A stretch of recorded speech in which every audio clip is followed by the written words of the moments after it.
নির্বাচনের বাকি আর মাত্র এক সপ্তাহ। শেষ সময়ে ভোটারদের নিজেদের পক্ষে টানতে রাজপথ থেকে অলিগলি চষে বেড়াচ্ছেন প্রার্থীরা। ভোটের লড়াইয়ে তাদের ব্যস্ততা বেড়েছে।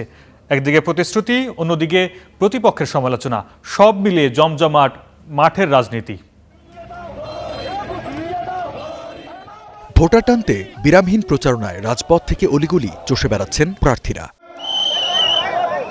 দুপুরে কক্সবাজারের কুতুবদিয়ার সমুদ্র পাড়ে নির্বাচনী জনসভা করেন ১১ দলীয় জোটের প্রার্থী ও এনসিপি নেতা নাহিদ ইসলাম। সাথে ছিলেন জামায়াত ইসলামীর নায়েবে আমির সৈয়দ আবদুল্লাহ মোহাম্মদ তাহের। নানা প্রতিশ্রুতির পাশাপাশি বলেন, আগামী নির্বাচনে কোনো ধরনের কারচুপি কারসাজি জনগণ মেনে নেবে না। আমরা ঐক্যবদ্ধ হয়েছি বাংলাদেশকে আধিপত্যবাদ থেকে দখলমুক্ত করার জন্য, বাংলাদেশকে ফ্যাসিবাদ থেকে দখলমুক্ত করার জন্য, বাংলাদেশকে দুর্নীতিবাজ লুটেরাদের থেকে দখলমুক্ত করার জন্য।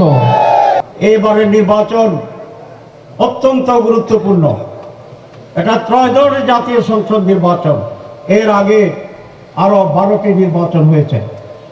সে সমস্ত নির্বাচনের মাধ্যমে ক্ষমতার পরিবর্তন হয়েছে, প্রধানমন্ত্রীর নাম পরিবর্তন হয়েছে, দলের নাম পরিবর্তন হয়েছে, কিন্তু বাংলাদেশের মানুষের মৌলিক যে প্রয়োজন, সেই প্রয়োজন পূরণে কোনো পরিবর্তন আসেনি।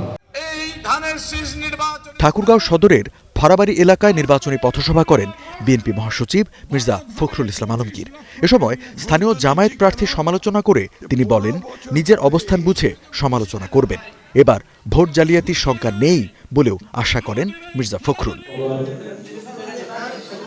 সকালে খুলনা প্রেসক্লাবে আয়োজিত ইশতেহার ঘোষণা উপলক্ষে এক সাংবাদিক সম্মেলনে মিয়া গোলাম পরোয়ার বলেন, নির্বাচন কমিশন ও অন্তর্বর্তীকালীন সরকার অবাধ, সুষ্ঠু ও উৎসবমুখর নির্বাচনের প্রতিশ্রুতি দিলেও মাঠ পর্যায়ে তার কোনো প্রতিফলন দেখা যাচ্ছে না।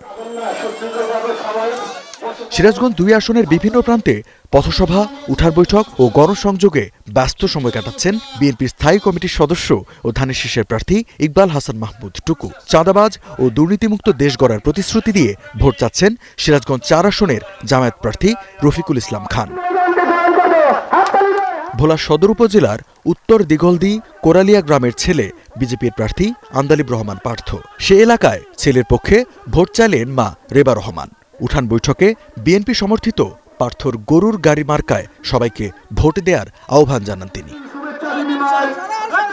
এছাড়াও সারা দেশের মতো কিশোরগঞ্জ, নেত্রকোনা, শরীয়তপুর, মাদারীপুরেও জনসংযোগে ব্যস্ত সময় পার করছেন প্রার্থী ও সমর্থকরা। Ranju Iftekhar, star news.